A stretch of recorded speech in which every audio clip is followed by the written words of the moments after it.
Perhimpunan UMNO kali ini dianggap sebagai mungkin yang terakhir sebelum pilihan raya umum dan yang terbesar setakat ini dengan perwakilan yang bertambah sebahagian semua otomotif jadi Tan Sri, apakah fokus perhimpunan kali ini? Fokus yang akan pertama, ini akan merupakan satu perhimpunan yang bagi saya amat penting.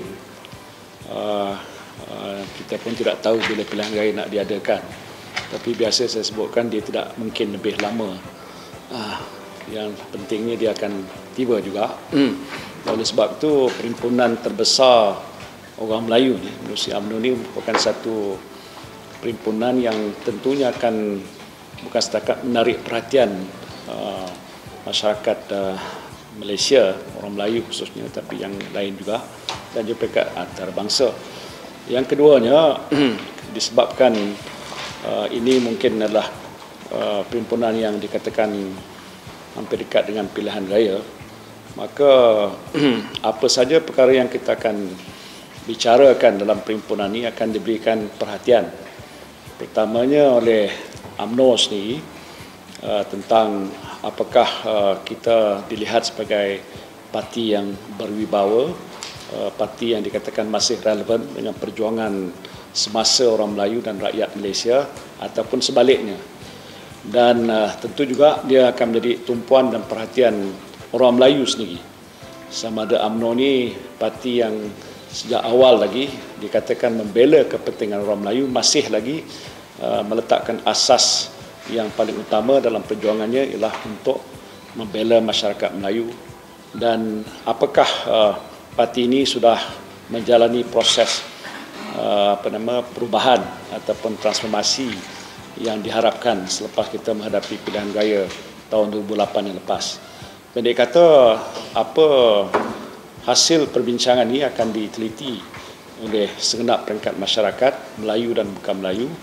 Dan yang juga penting, apakah selepas perhimpunan ini akan timbul satu kesedaran baru daripada orang Melayu sendiri tentang pentingnya keputusan UMNO ini mempertahankan kedaulatan orang Melayu, kedudukan orang Melayu, dan di samping itu peranan yang boleh kita mainkan untuk sama-sama membantu masyarakat yang lain dalam soal pembinaan negara bangsa pada masa-masa yang akan datang. Jadi kali ini melihat kepada persiapan dan peraturan lebih kemas kali ini dari segi penganjuran perhimpunan. Tapi yang kita nak tahu, adakah kerana pengalaman yang lepas banyak isu-isu yang dibincang keluar daripada Dewan dan menjadi sentimen kepada setengah masyarakat. Kali ini macam mana, Tan Sri? Saya melihat formatnya tidak banyak berubah. Walaupun dikatakan perhimpunan ini tertutup, dalam arti kata yang menyertai dalam perbahasan itu ialah perwakilan yang terpilih saja, tetapi format yang diamalkan sejak dekat 7-8 tahun dulu ialah di mana peserta-peserta yang datang daripada luar yang tidak menjadi perwakilan datang untuk mendengar perbahasan. Dan kalau dilihat pada masa lepas, ada dibentangkan di luar tu layar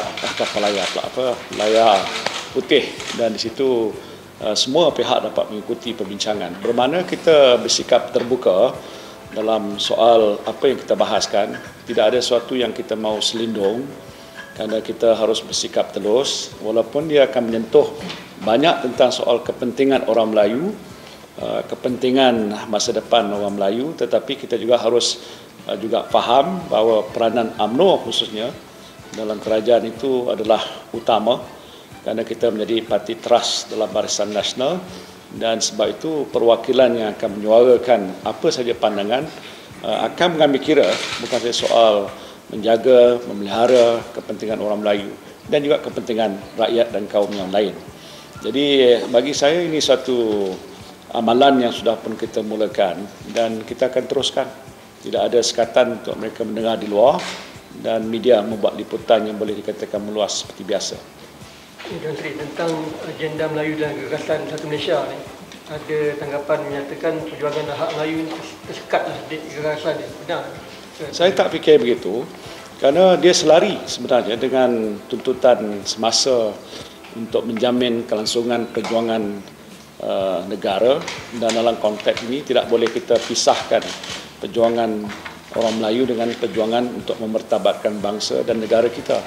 Dan disebabkan itu, kalau gagasan Satu Malaysia ni secara terangkumnya ialah mengambil kira kepentingan perpaduan di antara kaum, mewujudkan kesatuan dari segi pemikiran dalam soal kita nak membangunkan negara dalam semua bidang.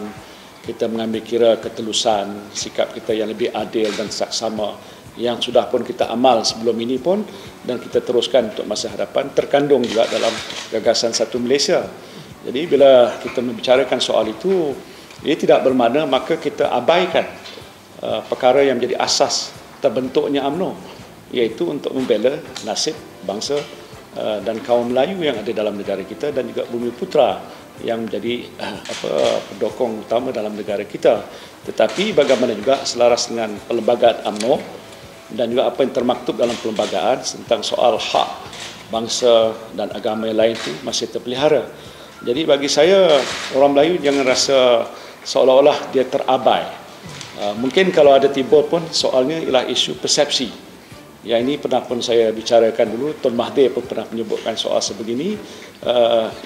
Dianggap seolah-olah dalam tempoh mutakhir ini kita agak lari sedikit macam daripada landasan asal kita. Itu mungkin persepsi, kerana kita nak menangani situasi politik pasca 2008, tsunami besar. Kita harus ambil kira tentang apa perubahan mindset, bukan saja masyarakat Melayu tapi masyarakat Malaysia.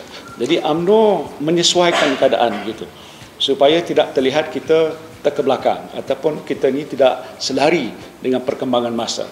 Tetapi asas perjuangan kita untuk bela orang Melayu tidak pernah kita orang kata letakkan kedua ketiga. Itu sudah menjadi satu yang agak utama sejak UMNO tertubuh sampai sekarang. Tidak kita tinggalkan. Tan Sri, orang Malay cakap UMNO jadi more racist sekarang because isu ni, and you also more racist than ever. Orang Melayu? Orang Melayu dia nampak sebagai racist, and you juga antara orang yang racist. Itu tanggapan saja. Saya tidak pernah berubah dari segi sikap dan pendirian saya dalam soal ini, baik soal perjuangan orang Melayu dan juga rakyat Malaysia. Bagaimana juga Presiden kita, Perdana Menteri pun begitu juga. Dia tidak melihat sebagai kurang Melayu ataupun lebih Melayu. Kerana kita masih lagi mempunyai pendirian yang sama, kita mempunyai pandangan yang jelas tentang soal kedudukan kita, baik dalam parti ataupun kerajaan. Dan sebab itu, maka bagi saya, kalau timbul pun soal begitu, ialah kerana ada pihak, umpama parti pembangkang, yang nak menconteng kita dengan satu gambaran seolah-olah kita ni lebih chauvinistik, sedangkan parti seperti DAP adalah terlalu chauvinistik Cinanya. Siapa tak tahu tentang sikap Lim Kit Siang, tentang Kapal Singh, tentang Guan Eng, yang lebih membicarakan soal kepentingan satu kaum saja. UMNO tidak membicarakan kepentingan untuk kaum Melayu saja, tetapi kita mengambil kira tentang agenda Melayu yang masih panjang yang belum kita selesaikan.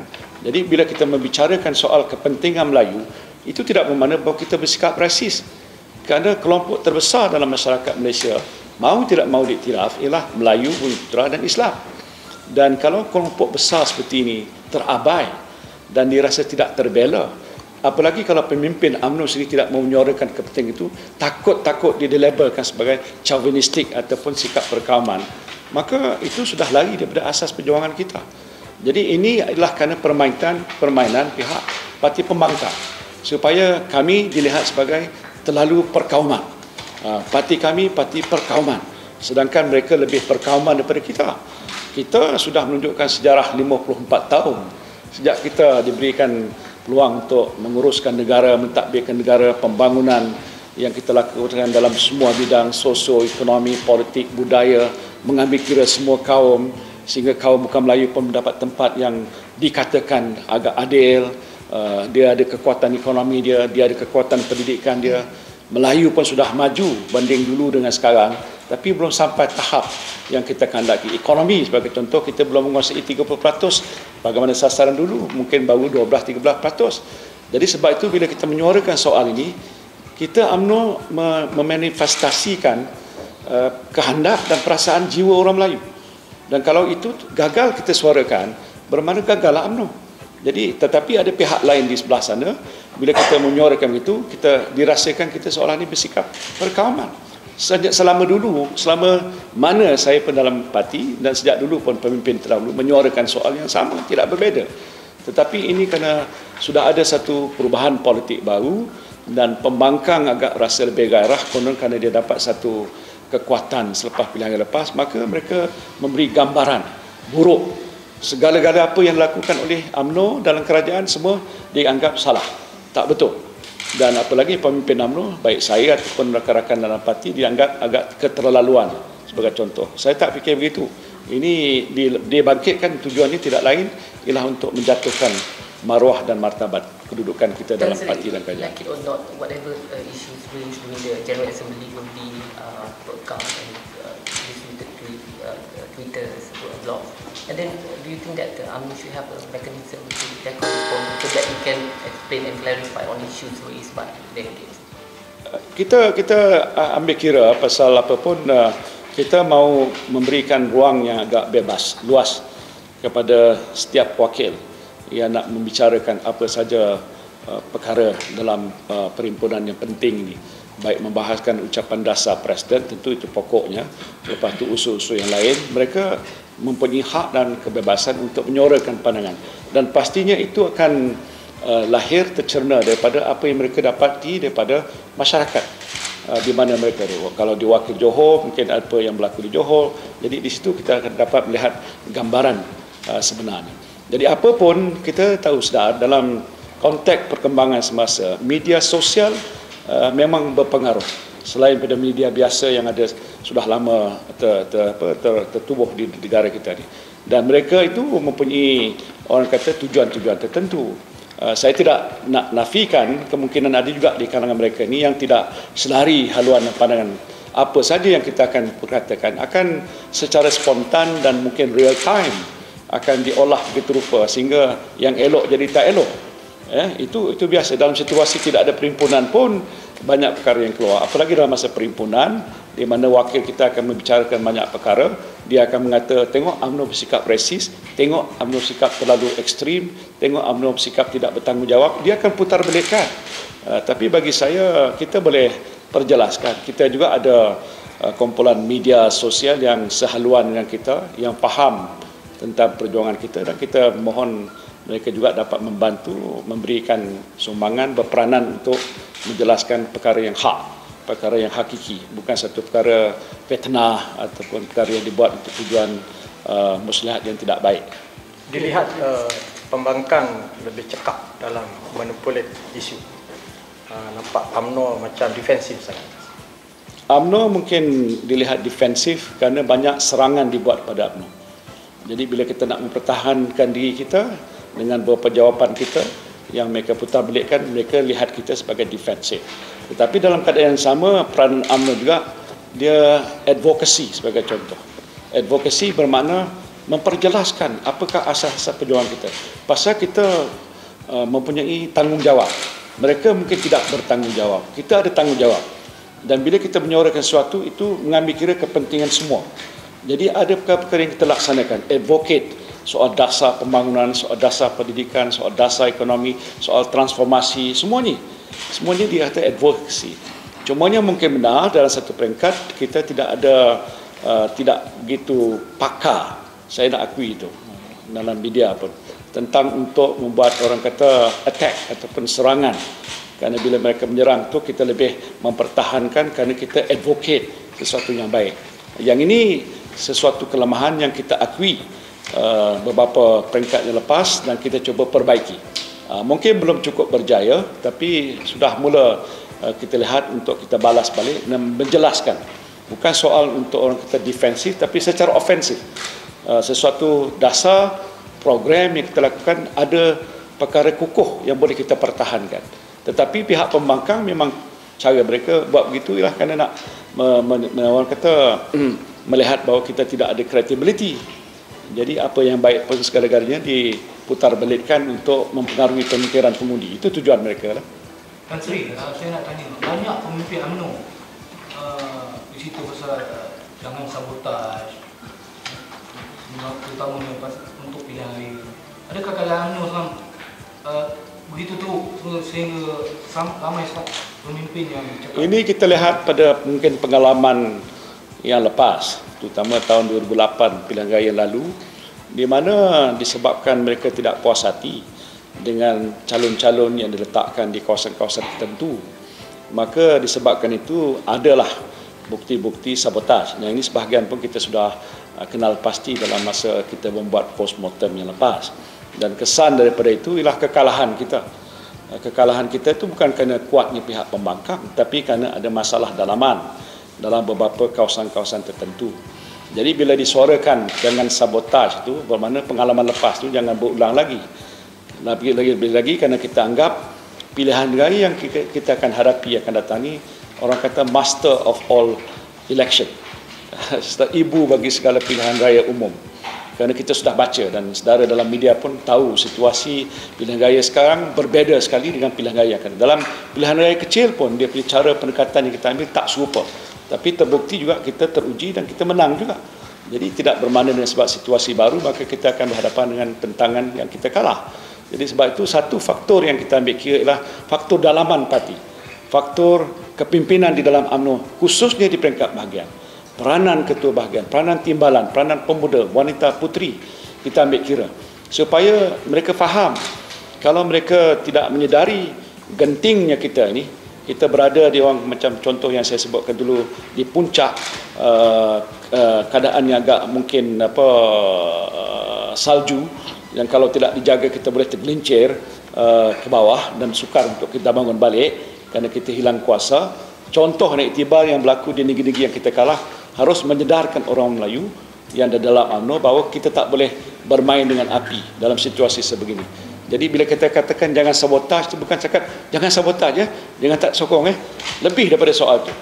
Kita nak supaya mereka bekerja keras, lebih lagi kalau nak mempertahankan kuasa politik kita dan kekalkan kita untuk dalam kerajaan, maka tanggungjawab mereka bukan soal sabotaj tapi kerja keras. Tugas yang terbeban di atas batu jemala mereka ini agak lebih besar daripada biasa. Dan ini tak boleh diabaikan. Kasri, bagaimana dengan suara golongan muda contohnya puteri dan pemuda UMNO? Maknanya adakah suara mereka ini akan didengarkan lebih? Mereka ada peluang lebih awal daripada perhimpunan sebenar waktu Presiden akan merasmikan, iaitu saya akan resmi dan besok harinya itu mereka akan membicarakan. Dan saya harap pemuda yang pemudi ataupun puteri dan wanita, terutama wanita muda, harus mengambil kesempatan dari sini untuk melahirkan suatu orang kata ataupun membuat perbahasan berdasarkan kepada aspirasi generasi baru, the Gen Y ke apa dia seperti biasa. Pasal kita tahu hampir 40% daripada pengundi yang ada di negara kita, kelompoknya adalah generasi muda. Mereka nak lihat sama ada pemuda UMNO, puteri dan generasi baru dalam parti kita ni sebenarnya mewakili mereka. Dan itu hanya boleh diukur daripada suara yang mereka akan kemukakan. Jadi bagi saya biar mereka ada kebebasan. Kalau mereka melihat ada sesuatu kelemahan-kelemahan yang mereka nak sebutkan, boleh kita bicara. Mungkin cara berhemah lah. Cara berhemah, memberikan nasihat, pandangan supaya dengan cara begitu tidak lihat berbuat sesuatu yang dianggap bertentangan dengan kepentingan parti. Kerana kita tahu ini akan diukur dalam masa pilihan raya. Jadi peranan pemuda wanita situasi sebegini adalah lebih kritikal kalau berbanding dengan dulu. Jadi mereka harus membahaskan soal kepentingan generasi muda, aspirasi generasi muda, soal ketelusan, soal accountability, soal berkenaan dengan sesuatu yang dilakukan ada memberikan faedah pada kepentingan muda. Ini harus tercerna dalam mutu perbahasan yang mereka akan sampaikan dalam perhimpunan. Ya, tapi kalau kita lihat saya macam pemuda, wanita, puteri ni, dia macam tak selikat beberapa tahun lepas. Dia tidak apa? Tak selikat, tak aktif. Ya, itu saya akui. Dan saya percaya bukan saya saja, ramai juga yang lain yang berpandangan begitu. Presiden sendiri telah menyatakan dalam perhimpunan khas yang diadakan itu tentang kenapa perhimpunan sebegitu diadakan dalam taklimat baru-baru ini pemuda dan puteri. Ialah kerana kita mahu supaya mereka sedar mereka ada peranan lebih utama. Tetapi pandangan masyarakat luar tentang satu pergerakan pemuda puteri tidak salah sebagaimana yang diharapkan. Itu kita akui. bermana mereka belum lagi berupaya secara berkesan untuk bertindak mengikut cita rasa generasi muda. Bukan saya membantu UMNO, tapi lebih daripada itu peranan mereka untuk memberi pandangan, suara muda dan sebagainya itu. Dan ini sudah pun kita sampaikan pada pimpinan puteri. Cuma masalahnya lah sama ada perkara itu sampai ke bawah, ke akar umbi. Kerana tidak harus dilihat hanya gambaran pada pimpinan ketua di atas. Bagaimana peranan ketua puteri, ketua pemuda di peringkat bahagian. Bagaimana mereka melaksanakan. Saya tak nafikan, memang banyak program mereka buat. Ya, dan kita pun dapat laporan. Aktiviti yang mereka laksanakan. Sama ada itu dapat menyentuh perasaan dan jiwa generasi muda bahawa ia membuat sesuatu yang memberi faedah kepada mereka. Ini soal. Jadi sebab itu bagi saya tanggungjawab dan peranan pemuda ni dan juga puteri dalam soal ini adalah masih penting. Mungkin harus diberikan tumpuan lebih dalam tempoh bulan-bulan yang mendatang bagaimana nak menambah baik lagi peranan generasi muda dalam parti kita ni. Tan Sri, bercakap tentang politik bandar dan luar bandar, dikatakan UMNO kuat di luar bandar, manakala pembangkang di bandar. Betul ke persepsi? Mungkin begitu, kerana kalau dari segi soal profil tebaran pengundi, memang kalau di kawasan-kawasan luar bandar itu masih ramai masyarakat Melayu Bumi Putra, khususnya dalam sama ada Dewan Negeri ataupun Parlimen. Dan itu memberikan kita, orang kata, kelebihan bila kita menghadapi pilihan raya. Sokongan mereka menjadi penentu sama ada kita menang ataupun kalah. Tetapi tidak dapat kita nafikan juga dalam tempoh beberapa tahun kebelakang ni, dari segi geopolitiknya sudah ada perubahan besar. Sebahagian besar masyarakat Melayu sudah berhijrah ke bandar. Saya kira antara 60 ke 70% jumlah penduduk Melayu sudah berada di bandar. Bukan Melayu, Cina sudah hampir 90% berada di bandar. India pun begitu juga. Jadi walaupun begitu, mereka tinggal di bandar, tapi sebahagian dia masih balik ke kampung untuk mengundi di luar bandar. Jadi sebab itu kita sekarang ni, walaupun kita bagi tumpuan ke kawasan luar bandar, kita iktiraf tentang pentingnya bandar. Pasal bandar itu jadi cerminan kepada pandangan politik keseluruhan. Umpamanya wilayah persekutuan. Sebahagian pengundi mengundi di wilayah persekutuan. Tapi macam contoh saya tidak mengundi di wilayah persekutuan. Mungkin saudara di sini pun begitu juga. Tapi balik ke kampung bila mengundi. Jadi apa yang berlaku di wilayah kadang-kadang dizahirkan dalam bentuk sama ada sokongan atau sebaliknya di waktu mana mereka balik ke luar bandar. Jadi ini perubahan geopolitik yang membawa satu perubahan dari segi soal sikap ni kita kena ambil kira. Jadi bermakna tumpuan UMNO tidak khusus ke kawasan luar bandar saja. Seolah di mana Melayu ada, di situlah di luar bandar. Maka di bandar itu diabaikan. Sebab itu macam saya di wilayah, kita turun ke bawah. Dan sebahagian besar daripada pengundi-pengundi di luar bandar berada di bandar. Jadi bagaimana kita layan mereka, apakah sokongan yang kita bagikan kepada kawasan-kawasan bandar, infrastruktur, melayan mereka untuk menghadapi masalah tekanan hidup. Ini ada kesan kepada situasi dan keputusan pilihan raya dari kawasan-kawasan luar bandar yang kita wakili. Tadi Tun Mahathir ada sebut UMNO masih awal untuk buat pilihan raya. Sedangkan Menteri Besar Selangor pula kata dia tak akan bubar DUN kalau sebelum Jun 2012 atau komentar apa sebab kita belum sedia. Nak kata kita belum bersedia, saya tidak boleh berkata begitu. Pasal kami dalam parti seperti UMNO atau BN ni mesti harus bersedia sepanjang masa. Sebab itu semua peringkat saya bertanggungjawab sebagai pengurusi pengurusan parti sudah pun menubuhkan jentera pilihan raya. Dan saya telah selesai mengadakan pertemuan dengan semua komponen-komponen parti 12 dan UMNO 13. Dan daripada laporan itu semua sudah pun tahu tentang persiapan-persiapan yang perlu dibuat bukan sahaja di peringkat nasional, peringkat negeri, tapi di peringkat akar umbi. Itu sudah ada. Sampai ke apa yang kita sebutkan peti undi peringkat daerah mengundi bawah.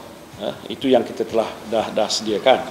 Jadi tapi apapun keputusan sedia tak sedia, ukurannya akan ditetapkan oleh Presiden Parti. Datuk Seri Najib sebagai Presiden UMNO akan tentunya bagaimana yang saya biasa tahulah menilai segala apa dari aspek persiapan parti, situasi yang paling sesuai, ekonomi ni bagaimana, penerimaan masyarakat yang sudah bertambah, itu akan dinilai. Bukan daripada soal parti saja, tapi pada keseluruhan secara orang kata menyeluruh sebelum satu keputusan itu dibuat. Soal sama ada negeri-negeri di bawah pakatan ni, ada pembangkang ni mau mengadakan pilihan raya bersama ataupun tidak, itu terserah pada mereka lah.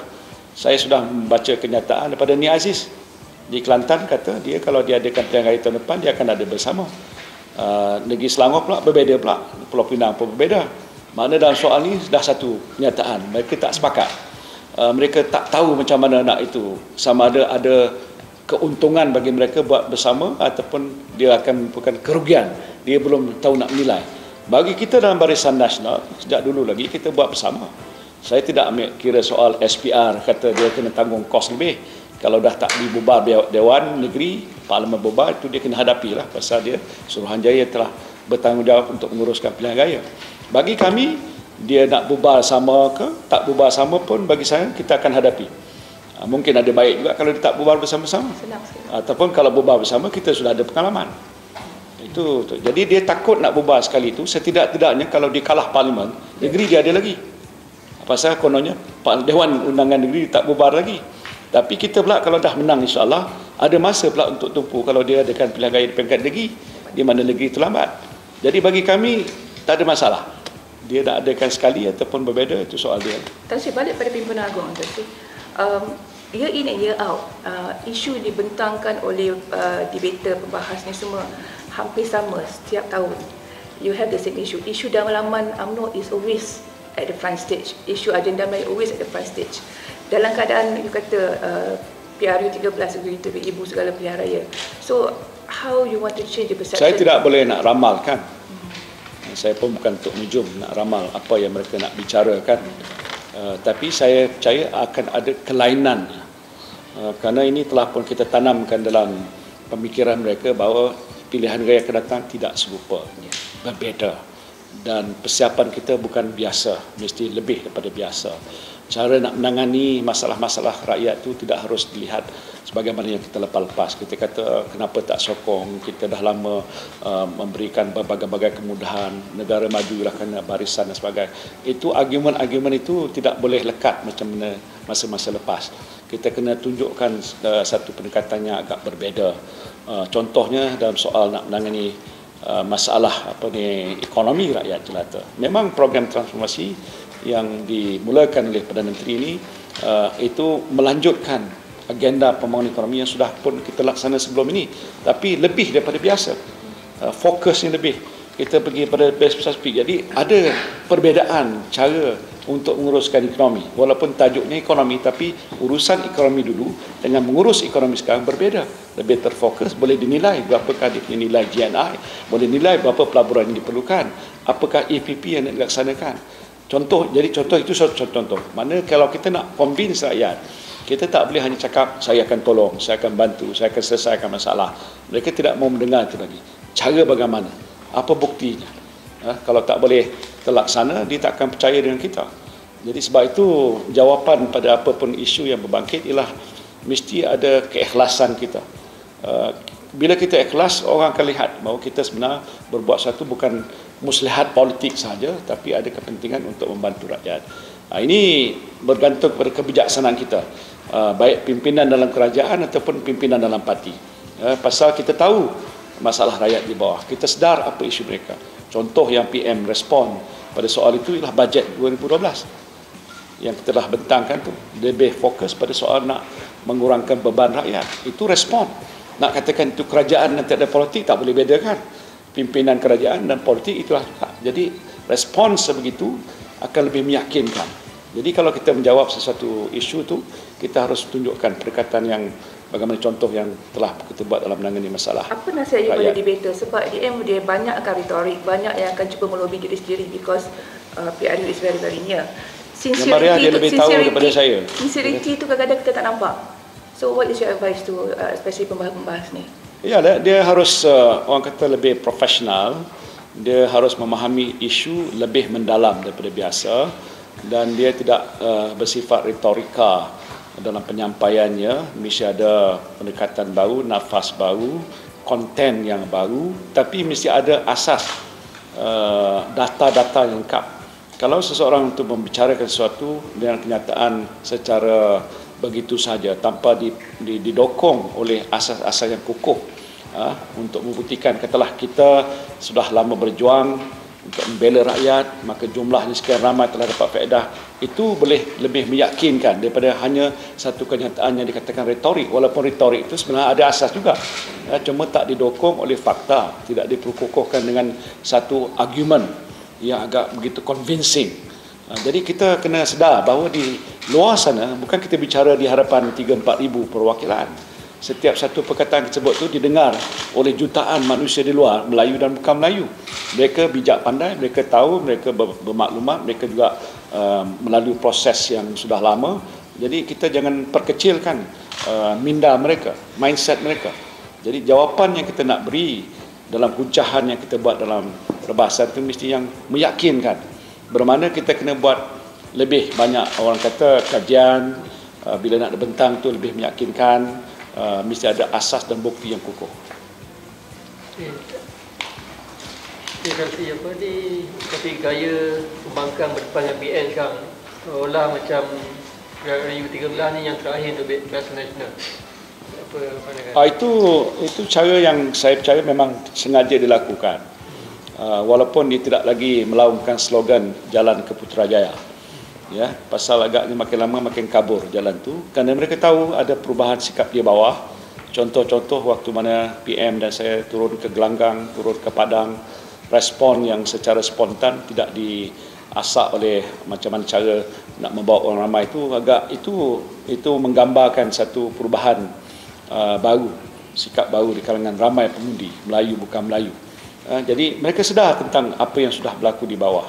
Jadi sebab itu dalam mereka nak menyatakan bercita-cita nak mengambil alih dan menumbangkan BN, dia tahu tantangan yang hebat dia akan hadapi daripada kami. Kami tidak akan, orang kata, baring di atas jalan dan tidak berbuat apa. We will fight.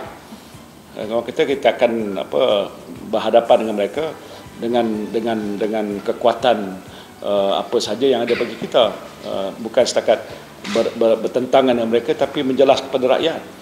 Pasal yang akhir penentunya bukan mereka, penentunya ialah rakyat. Rakyat boleh menilai. Ya, jadi kita ambil satu pendekatan sebegini bahawa ini akan menjadi satu pilihan gaya yang paling sengit supaya mindset kita sudah bersedia.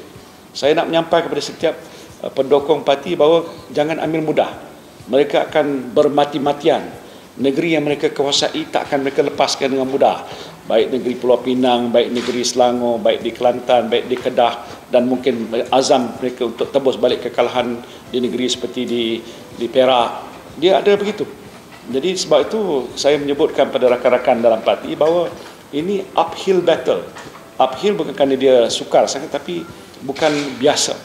Jadi kalau kita sudah mulakan set kita punya pendekatan sebegitu, maka kita harus bekerja 10 kali ganda. Sebab itu saya tak beristirahat, saya tiap kali turun ke bawah, dan setiap kali saya turun ke bawah menjelaskan kita, orang lebih faham, dan kita dapat melihat sendiri di hadapan mata kita keyakinan rakyat tentang apa yang kita perjuangkan. Jadi ini pendekatan yang kita harus ambil. Jangan kita ambil mudah. Mindset kita mesti bersedia untuk menghadapi tantangan yang lebih hebat supaya kita dapat pertahankan kedudukan kita. Kita baca setiap kawasan-kawasan yang kita pertanding, Dewan Negeri bagaimana, Parlimen bagaimana, sikap pengundi A macam mana, B macam mana, kedudukan kursi kita yang sedia ada bagaimana, kedudukan kursi yang kita kalah bagaimana. Ini semua kita lihat secara terperinci. Tapi nampaknya leaders kat atas ni bekerja macam nak mati, yang kat bawah tu relax and tengok you all je. Pasal leader di atas ni kerja lebih kuat daripada mereka lah. Saya tidak berkatakan begitu. Saya fikir di peringkat bawah tu kadang-kadang media tak lapor banyak. Kalau di peringkat negeri turun bawah mungkin tak laporkan berita banyak, atau bahagian buat kerja pun dia tak akan dilaporkan oleh berita banyak. Jadi seolah bacaan kita Perdana Menteri dengan timbalan dia buat kerja. Saya tak fikir begitu. Tetapi saya setuju bahawa dalam situasi sebegini tanggungjawab setiap pimpinan tu bertambah besar. Saya sebagai contoh, saya beritahu pada menteri-menteri rakan-rakan dalam kabinet, mereka harus mengurangkan masa di pejabat. Ya, contohnya, walaupun kerja tidak akan berkesudahan sampai kiamat. Dan lepas pilihan raya pun kerja tak akan habis. Kerja saya di Kementerian Pelajaran tak akan selesai. Kerja saya di luar di sana sebagai TPN tidak akan selesai. Tapi tumpuan saya ialah sekarang kepada orang di bawah. Sebab tu saya dah lihat dalam sehari berturut-turut. Saya pergi Kelantan, saya pergi ni, pergi Terengganu, di mana. Saya pergi pasal ini yang lebih utama sekarang. Jadi sebab itu saya beritahu mereka, boleh kurangkan urusan-urusan pejabat. Tumpukan pada soal, bukan saja kawasan dia. Dia sebagai menteri dan duduk dalam majlis tinggi, mesti round seluruh negara. Ini belum dimulakan secara agak begitu meluas. Sudah ada tapi tidak lagi. Dan saya beritahu, go on to the ground, meet the people, talk to them, dan cuba selesaikan masalah. Apalagi dengan ada bantuan Perdana Menteri untuk program-program daripada sentuhan hati, touch point. Ini akan memberi kesan, impak besar. Saya melihat waktu saya turun ke bawah, kesannya agak begitu besar daripada saya duduk 2 jam di pejabat. Orang kata Kelantan kata saya jeng kat bawah tu, dengan jumpa 10,000 orang, bersalam dengan 3-4 ribu daripada mereka, mendengar ucapan saya dan penjelasan saya, itu impak lebih besar daripada waktu sekarang duduk 2 jam di pejabat. Jadi ini pendekatan yang kita nak ambil, dan saya dah beritahu turun ke gelanggang, turun ke gelanggang, turun ke gelanggang. Tidak ada pendekatan yang sebaik selain daripada kita berhadapan dengan rakyat dan bertemu dengan mereka dan berinteraksi dan mendengar, engage. Istilah engagement ni sudah jadi satu perkara yang kita utamakan. Apa pun, saya berjumpa dengan NGO, saya berbahas dengan mereka. Dulu kita bercakap satu haluan, dia dengar, lepas tu makan habis. Sekarang ni saya bagi masa setengah jam, 1 jam. NGO bersoal jawab, saya jawab. Dengan guru-guru agama saya bertanya. Hari itu di Kelantan, walaupun banyak kopiah putih, PAS ada, UMNO ada, mungkin 3 suku PAS, 1 suku aja UMNO. Saya bercakap terus terang, ya, kita bagi bantuan pendidikan, kita tak ambil kira siapa selan politik, yang penting pendidikan Islam. Bila saya berinteraksi dengan badan-badan NGO belia dalam satu sesi di wilayah Pertuan, saya minta mereka kemukakan pertanyaan, saya jawab satu persatu. Jadi saya percaya pendekatan engagement dan dialog secara 2 hala ke 3 hala itu lebih baik. Dan tak ada satu soalan yang mereka bangkitkan tak boleh kita jawab. Soal pokoknya kadang-kadang kita tak nak jawab. Kita anggap orang tahu. Tapi dalam keadaan orang tahu, orang dengar pihak sebelah sana pula. Dia persoalkan balik yang dia kata mula diterima, dia persoal betul ke tidak. Jadi sebab itu proses engagement berterusan. Saya fikir tak boleh kita tepikan. Mesti kita buat selalu. Turun ke bawah. Jangan bercakap sehaluan. Mesti cakap 2 hala. Dia bertanya, kita jawab. Yang biasa kita ada bahan-bahan bukti yang boleh menyokong kuat hujah-hujah kita, dan mereka sedia menerima. Dan saya dah dapat banyak feedback bila saya buat begitu. Guru-guru agama lebih faham, guru-guru saya yang tak faham, dia lebih faham. NGO belia yang waktu dulu dia fikir dia lebih tahu, dia tak tahu semua. Bila saya mempengusikan mesyuarat Majlis Perundingan Pelajar yang saudara juga cover itu, kita adakan dialog, kita berbincang dengan mereka, nampak tak banyak beza pandangan mereka dengan kita, baik dalam soal ekonomi, soal sosial. Tetapi kerana tidak ada hubungan mungkin pada masa lepas, jadi dianggap seolah generasi muda tu tidak sehaluan dengan kerajaan. Tapi bila dengar pimpinan pelajar bercakap, GST disebut, soal meritokrasi dibincangkan, soal rasionalisasi subsidi disebutkan, dari situ kita dapat tahu bahawa tak semua orang muda dia katakan tidak menyokong kerajaan, tak sehaluan dengan kerajaan. Hanya kita tahu bila kita sudah mula berinteraksi. Engagement ni bagi saya adalah amat penting. Tan Sri, golongan muda dengan profesional banyak yang apologetic, especially dalam agenda Melayu yang dikatakan terlampau Melayu dan terlampau rasis. How do you see that? Kita tak boleh elakkan, mungkin di kalangan generasi muda yang sudah terdidik, profesional, mungkin mereka tidak, orang kata, terikat, saya biasa sebutkan, dengan baggage masa lampau, sejarah lalu. Sebahagian besarnya generasi lahir lepas zaman merdeka, umurnya 30-an sebagai contoh.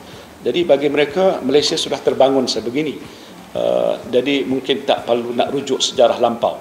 Dia biasa melihat waktu kini dan waktu ke depan. Dan bagi mereka, kalau kita membicarakan sesuatu, kadang-kadang tidak berapa mudah diterima oleh mereka. Pasal mereka berhadapan dengan senario baru. Kerana mindset mereka dah melihat ke depan. Ini kita harus terima perbezaan itu. We have to recognize these differences. Inilah perubahan minda dan mindset yang sebut. Kalau kita nafikan itu satu yang agak fatal bagi kita. Fatal. Maksudnya tak boleh kita tolak begitu. Itu kenyataan sebenar. Walaupun orang muda Melayu, profesional Melayu, itulah hakikat. terdidik dengan ilmu baru dan sebagainya. Jadi mereka ada kebebasan. Dia nak menyuarakan satu. Tetapi mungkin again saya kata proses engagement. Kalau kita duduk dengan mereka, berjelaskan mereka, kadang-kadang rasional kenapa kita perlukan ada kuota, kita perlu ada satu polisi untuk menjurus pada soal membangunkan umat Melayu yang masih belum lagi maju. Mereka mungkin tidak faham pasal mereka kata mereka sudah jadi orang berada ke maju hari ini bukan kenapa, kerana usaha mereka sendiri. Jadi tidak dikaitkan dengan soal dasar kerajaan. Dia tak nampak satu benda yang begitu, yang jelas di hadapan mereka. Jadi bagi mereka apa perlu ada lainan yang berbeza, apa perlu ada kota, apa perlu ada itu. Dan ada juga yang dikatakan liberal Melayu yang lebih liberal daripada itu. Dia kata tak payah hadir ni semua, kita akan bersaing, mampu bersaing. Tapi kelompok ni belum besar. Walaupun tak besar tapi kadang-kadang dia loud. But this is the brain, and the brain is with pembangkang now. Not all of them. Saya tak fikir kesemuanya begitu. Tapi yang loud di kalangan mereka itu mungkin dia menyuarakan. Dalam media pernah dilaporkan kelompok-kelompok, saya tak boleh sebut siapa, yang memberikan pandangan yang agak berbeza daripada yang lain. Tapi bagi saya perbezaan itu harus kita terima. Kita tak boleh anggap ini sebagai satu yang tidak baik. Pasal akhirnya trendnya akan ke situ. Jadi soalnya kalau kita boleh engage dengan mereka dalam berbagai forum, kita tak boleh orang kata berjauhan dengan mereka dan kita anggap itulah pemikiran mereka, kita harus hormati. Dan kalau perlu ada peluang untuk kita perjelaskan rasional dasar kita, pendekatan kita, saya percaya mereka juga faham. Saya tak fikir mereka tidak ada langsung jiwa Melayu ke jiwa nak membela bangsa, tapi soal pokoknya engagement, pertemuan dengan mereka. Pada orang Melayu dan kawan-kawan lain, adakah mereka masih boleh berharapkan pada UMNO? Jawapannya, pasal walaupun saya agak ada sedikit prejudis kerana saya pemimpin UMNO, tapi saya juga banyak pengalaman dari segi politik sejak dulu sampai sekarang. Saya tidak tahulah kalau kita lihat satu persatu parti-parti Melayu yang dikatakan selain daripada UMNO yang kononnya nak perjuangkan nasib Melayu. PKR lah contoh. Bagaimana PKR sekarang? Camelot politik yang berlarutan, image penasihat dan pimpinan yang sudah banyak tercalar, banyak jawapan-jawapan yang tak boleh perkara yang tak boleh mereka jawab sendiri, isu-isu yang berkaitan dengan dasar-dasar mereka yang bertentangan dengan kepentingan orang Melayu, kerana mereka nak mengambil sikap lebih terbuka dan sebagainya, tidak dilihat sebagai pejuang Melayu, sedangkan mereka tahu Melayu masih perlu pembelaan. Apakah orang Melayu boleh berharap pada PKR? Orang Melayu boleh mengharapkan sesuatu daripada Anwar Ibrahim? Ataupun orang Melayu boleh mengharapkan Anwar mempertahankan prinsip-prinsip dalam perlembagaan, hak Melayu, Raja Melayu, kedudukan Melayu, bahasa Melayu, ekonomi Melayu? Saya boleh jawab, tidak. Pasal ini terbukti banyak tempat yang perkara yang berlaku, mereka tak boleh, orang kata, memenuhi tuntutan Melayu itu sendiri. Apalagi nak menyempurnakan kehendak masyarakat yang lain. Itu satu. PAS sudah jadi kacau bilau. Dia dah lari daripada landasan asal. Walaupun saya pun tak setuju landasan asal yang dia kata dia adalah parti Islam. Dia bukan parti Islam. Dia gunakan simbol sebagai Islam. Tapi asas-asas perjuangan pada hari ini sudah lari daripada itu. Negara Islam, negara berkebajikan. Tapi tak ada kebajikan apa yang dibuat. Air kotor Kelantan pun tak boleh selesai. Dan banyak isu-isu lain. Kompromi prinsip-prinsip yang dia dah perjuangkan konon atas nama Islam, kerana mereka nak bersekongkol dengan DAP. Dan DAP dengan PAS pun tak sebulu. Hudud saja isu contoh yang mereka tak boleh bersepakat. Dengan sebab itu banyak pertembungan dari segi kepentingan antara parti ini. Sedangkan PAS kata dia nak parti Islam, dia nak menolong orang Melayu dan sebagainya, tapi tak ada bukti apa-apa. Kemampuan mereka terbatas. Walaupun di situ dikatakan dia sebagai parti nak perjuangkan. Itu dua. DAP, orang Melayu nak harap pada DAP ataupun parti-parti yang lain. Jadi ya, UMNO asas perjuangan itu masih ada dalam perlembagaan. Pimpinan silih berganti, tetapi objektif dan asas dan tujuan UMNO ditubuhkan sejak tahun 46, 11 Mei sampai hari ini tidak pernah berubah. Pasal asas itu masih utama lagi. Dan dia selari dengan tuntutan dalam perlembagaan. Cuma dengan cara dan pimpinan yang mengambil alih pentadbiran dalam parti agak style berbeza-beza. Itu tak apa, tapi matlamatnya sama. Dan kita akui dalam situasi keadaan sekarang ini, Melayu masih belum lagi maju. Melayu masih lagi di belakang dalam banyak bidang. Jadi kalau begitu bermakna bagaimana Tun Mahathir pernah sebutkan 2 kali saya sebut perjuangan yang masih belum selesai. Benar, perjuangan kita masih belum selesai. Jadi nak diletakkan harapan pada siapa? Saya akui UMNO ada kelemahan. Itu kita harus mengakui kelemahan-kelemahan kita. Tapi asas perjuangan kita, cara perjuangan kita, pengisian perjuangan kita yang telah terbukti lama, boleh kita nilai. Belum memadai, tetapi setidaknya sudah ada sejarah dan sudah ada dia punya orang kata rekod yang boleh kita gunakan sebagai perbandingan. Jadi kalau dilihat gitu, mengambil kira tentang kekurangan dan kelemahan dalam UMNO, saya fikir tidak ada parti politik yang katanya boleh diharapkan oleh orang Melayu perjuangkan untuk nasib Melayu selain daripada UMNO. Dan saya bercakap dengan ramai baik orang Melayu dalam pentadbiran kerajaan, dalam swasta, mereka mengakui dia bukan satu dilema. Ada orang kata is a dilema untuk Melayu ni, nak pilih siapa. Saya kata tidak ada dilema harusnya. Kalau dia fikirkan tak ada pilihan, bukan tak ada pilihan bahasa kita bersikap takabur, tapi tak ada pilihan kerana yang lain tu tidak sebaik mana yang saya fikir boleh kita harapkan. Credibility pun boleh kita pertikaikan. Nak meletakkan segala harapan Melayu pada parti-parti lain daripada UMNO, saya fikir itu satu pengorbanannya agak sia-sia. Jadi saya percaya kalau begitu halnya, kita UMNO kena sedar orang Melayu masih hendakkan kita, tapi ada kelemahan yang kita perlu perbaiki. Itu sebab Presiden menyebutkan soal transformasi, reformasi, cara pendirian UMNO, sikap pemimpin UMNO, itu kita akui. Dan saya pernah sebut dulu, UMNO parti besar, nak mengubah UMNO ni dalam setahun 2 tak mudah. Contoh saya soal pimpinan pelapis dalam parti. Ya, orang kata tak ada orang nak ketengahkan. Saya percaya bukan tak ada, memang ada. Kita mesti sikap terbuka, banyak profesional nak masuk, jangan sekat, jangan halang. Dan kita bagi ruang dan peluang untuk mereka supaya inilah yang akan mengambil alih pimpinan negara masa depan. Jadi orang lebih yakin. Pasal pada hari ini orang menilai kepimpinan, ketokohan. Dia tak hanya mengira parti, dia nak tengok siapa wakil. Kalau nak jadi calon, siapa calon. Bukan saja winnable, must be acceptable, credibility, standing, bijak, pandai, bahasa bagus. Itu penilaian orang Melayu buat pada hari ini. Jadi kita tak boleh abaikan itu. How do you rank the state of readiness for UMNO untuk menghadapi pilihan raya? 1 untuk tak kurang, 10 total readiness. Rating. How do you rank it? Maybe about 60%, 65%. 65% lagi. In Apa lah. terms of Itu andaian saja. Tapi kalau dia ambil kira tentang beberapa perkara, satu persiapan dari segi jentera, khusus-khusus pertemuan-pertemuan yang kita buat, umpama contoh saya sudah menemui bahagian-bahagian terpilih sudah habis selesai. Selepas ni saya akan jumpa dengan ketua-ketua perhubungan. Ketua-ketua parti BN dah selesai. Ketua-ketua perhubungan saya akan panggil lepas ini dan menilai setiap negeri, ketua perhubungan dan pusat BN negeri. Jadi dari situ kita akan dapat gambaran Johor macam mana status. Nak kata readiness berdasarkan pada laporan yang mereka akan sampai, dan third party validator yang kita adakan, iaitu satu tim yang tak terikat dengan mana-mana untuk membuat penilaian sama ada yang disebut oleh seorang pemimpin baik negeri ke bahagian itu betul, tepat ataupun kurang tepat.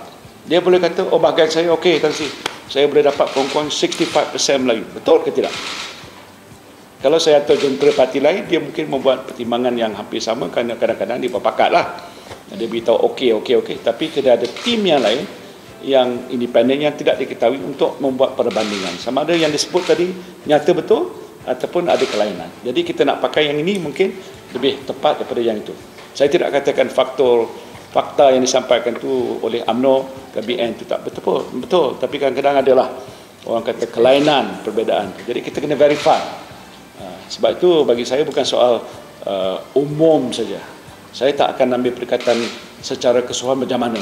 65%, 80% itu jawapan itu secara spontan. Tapi saya akan lihat Johor, 26 kawasan parlimen, 56 kawasan negeri. Macam mana DUN ni, macam mana parlimen ni. Kita ambil fikir itu. Tak boleh main-main.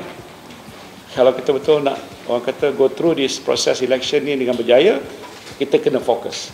Jadi saya ambil langkah lebih fokus daripada ambil secara rambang. Macam contoh, kata ada orang penyelidik, kita buat 1,500 responden.